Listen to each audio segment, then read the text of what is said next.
നഗരസഭയ്ക്ക് അവാർഡ് തുക ഇനത്തിൽ മാത്രം 1,12,50,000 രൂപയാണ്.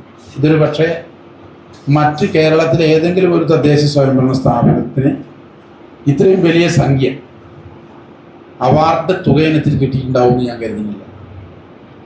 2 സ്വരാജ് ട്രോഫി, ഇപ്പോൾ ആർദ്രം പുരസ്കാരം, നേരത്തെ പൊല്യൂഷൻ കൺട്രോൾ ബോർഡിൻ്റെ അംഗീകാരം, കാലാവസ്ഥാ വ്യതിയാന വകുപ്പിൻ്റെ അംഗീകാരം, കേരള സംസ്ഥാന മാലിന്യമുക്ത നവകേരളം പദ്ധതിയുടെ സംസ്ഥാനതല മികവ് ചെയ്തതിനുള്ള അംഗീകാരം, ഇതെല്ലാം കേന്ദ്ര നഗരഭരണ മന്ത്രാലയത്തിൻ്റെ അംഗീകാരങ്ങളെല്ലാം ലഭിച്ചത് 1,12,50,000 50 ലക്ഷം രൂപ വീതം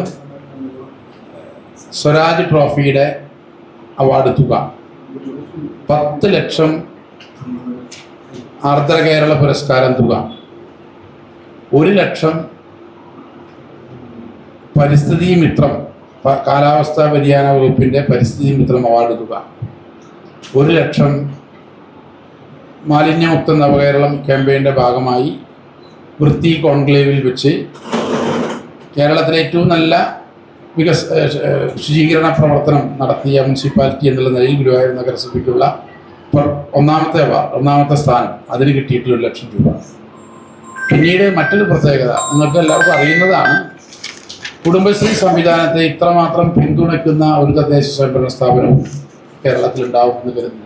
അപ്പോൾ കുടുംബശ്രീയെ ഏറ്റവും കൂടുതൽ പിന്തുണച്ച നഗരസഭയ്ക്ക് ഒരു അവാർഡ് 2023 കിട്ടിയിരുന്നു.